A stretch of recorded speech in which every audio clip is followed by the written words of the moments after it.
O Senhor esteja convosco. Ele está no meio de nós. Proclamação do Evangelho de Jesus Cristo, segundo Lucas. Glória a vós, Senhor.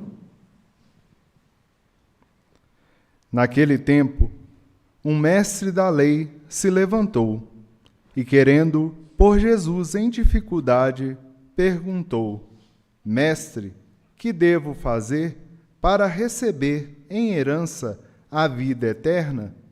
Jesus lhe disse: O que está escrito na lei? Como lês? Ele então respondeu: Amarás o Senhor teu Deus, e de todo o teu coração, e com toda a tua alma, com toda a tua força, e com toda a tua inteligência, e ao teu próximo como a ti mesmo. Jesus lhe disse: Tu respondeste corretamente. Faze isso e viverás. Ele, porém, querendo justificar-se, disse a Jesus: E quem é o meu próximo?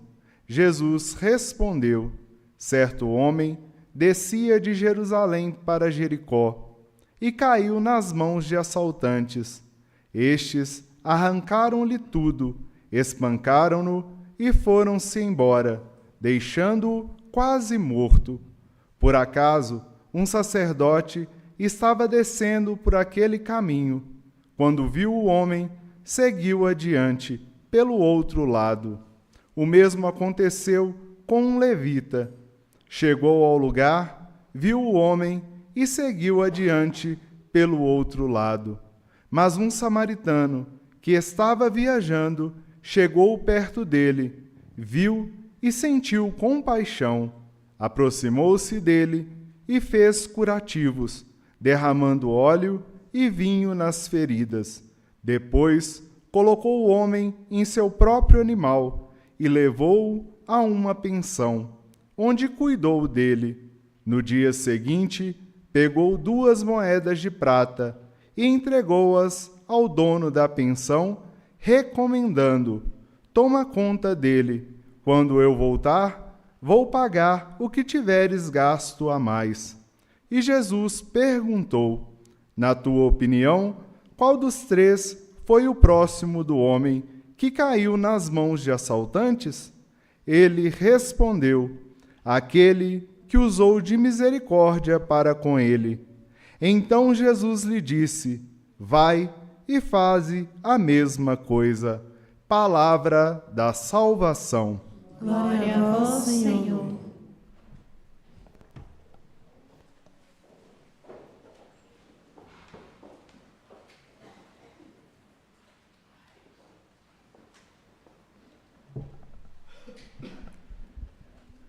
Caríssimos irmãos e irmãs, o evangelho que hoje nós ouvimos é o famoso evangelho, né, do bom samaritano. É uma parábola que Jesus escolhe para contar para este que quer testar, né, este mestre da lei que quer testar Jesus. Né? Enfim, São Francisco de Sales vai dizer que essa parábola ela é o quadro mais perfeito que tem nas Sagradas Escrituras, no qual nós podemos perceber o amor ao próximo, a bondade, a necessidade do amor ao próximo. Porque ao mesmo tempo que ela é um quadro perfeito para nós vermos, analisarmos e entender a profundidade do amor ao próximo, a gente entende ali a história da salvação toda nessa parábola. Está inteira ali. Nós vemos um homem, que é o samaritano, que é aquele de quem nenhum judeu gosta. Já começa por aí. O samaritano desce de Jerusalém para Jericó, num movimento bonito de descida, tal como nosso Senhor desceu de onde ele estava, nosso Jesus Cristo. Sabemos que ele não é um mestre qualquer, ele é Deus Todo-Poderoso, que desce do céu para vir junto de nós, né? Desce da Jerusalém celeste ao encontro nosso, atravessa essa estrada perigosa, cheia de vícios, né? Cheia de perversidades, demônios, porque afinal de contas ele assume a humanidade, assumindo a humanidade ele assume tudo aquilo que é próprio dela, inclusive a fraqueza. Ele não pecou, evidentemente, mas ele padeceu da fraqueza humana, tanto é que ele sofreu na carne o amor que ele tinha por nós. Descendo esse homem, ele encontra um outro, que está caído, né? Que foi assaltado e foi machucado. Perdeu os bens que possuía e também perdeu um pouco da sua saúde, porque vai dizer que ele estava quase morto. Cristo desce da Jerusalém celeste para junto de nós e quando ele chega, o que ele encontra? Como é que ele encontra a humanidade? Daquele jeito, machucado, roubado, quase morto à beira da morte. Tanto é que disse de Cristo que é aquele que não apaga o pavio que fumega, nem quebra a cana que está rachada. Ou seja, não é porque o pavio está fumegando somente que ele vai ignorar aquilo e terminar de apagar. Não, já está apagando, então vou terminar com isso aqui de uma vez. Não é porque a vara, a cana, já está por um tris que ele vai lá terminar de quebrá-la, não. Ele vem para restaurar as coisas justamente nesse exato ponto em que tudo parecia perdido. Ele veio para pegar a humanidade quando ela parecia morrer e restaurá-la. Então ele vai pegar esse homem, vai colocar nos seus ombros, vai fazer com que o sofrimento do homem seja o sofrimento dele e vai levá-lo para uma estrebaria. E olha que interessante, vai passar um sacerdote e um levita diante do homem.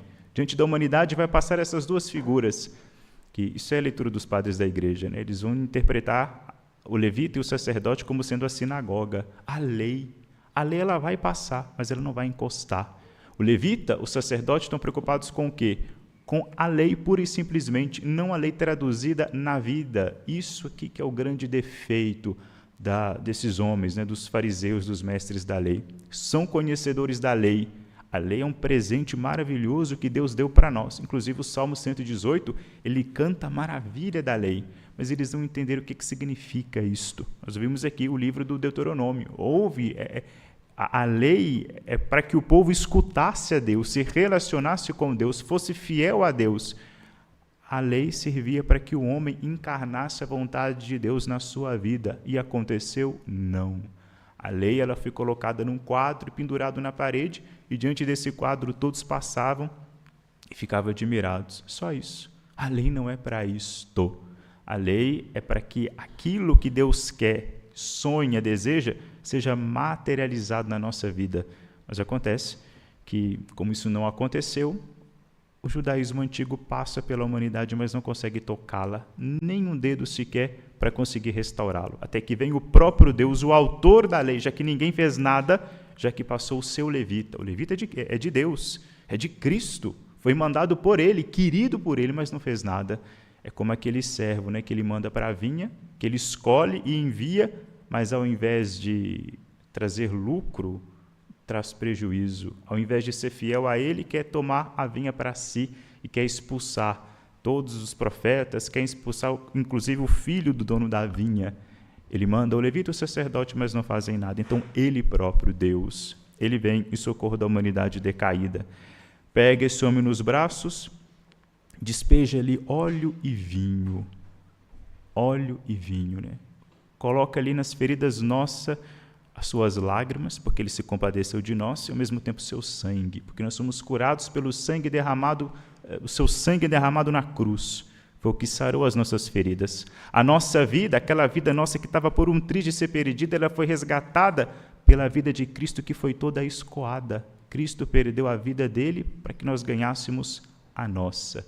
Deus esvaziou-se, Deus feito homem perde a sua vida para resgatar, para matar a morte e assim resgatar a nossa vida para nós. E nos coloca ali numa estrebaria, numa hospedaria, numa casa, e diz ao estalajadeiro lá para que tomasse conta deste doente. Cristo ainda cria uma coisa maravilhosa. A gente não dá-se conta do que isso significa, a gente até ignora, acha que é bobagem, acha que é uma entre todas as outras. Cristo vai e cria o quê? A igreja, como um lugar onde a humanidade decaída, doente, quase morta, pode se recuperar. E diz para o dono do estabelecimento, cuida dele. Diz para os ministros, cuida dele. E com que os ministros vão cuidar? Com que o dono dessa estrebaria cuida desse enfermo, desse doente? Dá 2 dinheiros para ele.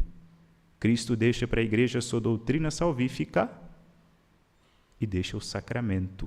O sacramento é a Eucaristia, o batismo, a confissão, a unção dos enfermos, o matrimônio, a ordem. Deixa os sacramentos, para que por meio dessas 2 coisas a igreja conduzisse esse homem, esse doente, a humanidade decaída, até a sua saúde plena, até essa saúde perfeita. O que lá tem isso a ver com amor ao próximo? Agora prestemos atenção. Existe um exercício bonito, né, que é bonito, né, de dizer, quando a gente lê a Bíblia, pegar determinado personagem e se colocar no lugar dele como se fosse o personagem.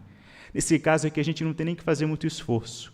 Quando a gente se coloca, por exemplo, estou fazendo aqui uma leitura espiritual do Evangelho, eu vou me colocar no lugar do homem que está à beira do caminho machucado. Isso aqui não é fingimento, não é como se, é a verdade mais pura. Nós somos esse homem que está decaído, jogado no caminho, que foi roubado, assaltado, perdeu aquilo que Deus havia dado, porque nós, quando fomos sonhados, criados por Deus, Ele nos concede dons sobrenaturais, perdemos. Fomos criados sãos, com saúde, fomos criados no estado de graça original, perdemos isto. Somos pobres agora, doentes e quase mortos. Passou a lei diante de nós e não nos fez nada, mas veio o próprio Deus. O que Deus tem a ver conosco? Ou seja, em questão de dever, o que Ele nos deve? Nada. Nada, muito pelo contrário, nós é que devemos a Ele, e ainda assim Ele passa, e quando passa Ele se comove de compaixão por nós. Fomos vítimas da compaixão de Deus. Deus, Ele se fez próximo de nós, sem ser homem. Deus Todo-Poderoso quis, então Ele se faz homem, fazendo-se homem, Ele se faz próximo de nós para nos dar a vida. Agora, quando o próximo tiver a mesma necessidade que você tem, seja ela qual for, qual o direito que nós temos de negar-lhe alguma coisa? Qual o direito que nós temos de negar? O amor ao próximo.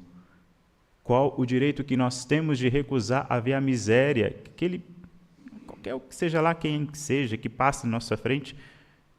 Que direito nós temos de fechar os olhos para a miséria do outro, para a dor do outro? Ao menos nem sequer rezar uma Ave Maria, né? O que custa, né? Mas compadecer, né? Ter esse mesmo movimento de se colocar no lugar daquele que sofre, seja lá o que for, porque nós fomos vítimas, nós fomos alvos da misericórdia de Deus. Por isto, é mais do que justo que eu me compadeça, que eu deixe o meu mundinho, deixe de ser egoísta, passe a entender que no mundo há muitos sofrimentos, não sou só eu, o mundo não gira em torno de mim, não são só os meus problemas que são grandes, não só são os meus problemas que devem ser respondidos, mas também o problema do outro. E quando eu me deparar com alguém que sofre, por mais que eu me veja, eu não consigo fazer nada agora, etc., sei lá, reza. Dedique um tempo da sua vida, 5 minutos, para pensar naquela pessoa ao menos, porque nem isso nós fazemos. Leiamos nesse dever, essa obrigação que nós temos para com o próximo se deve unicamente a isso, porque Deus se preocupou conosco, saiu do seu descanso e veio aqui nos resgatar. Que nós, por uma questão de justiça, tenhamos a sensibilidade de fazer o mesmo. E fazendo isso, ganharmos o quê? A vida eterna, que é aquilo que todos nós sonhamos, aquilo que nosso coração deseja, repousar em Deus eternamente. Glória ao Pai, ao Filho e ao Espírito Santo. Como era no princípio,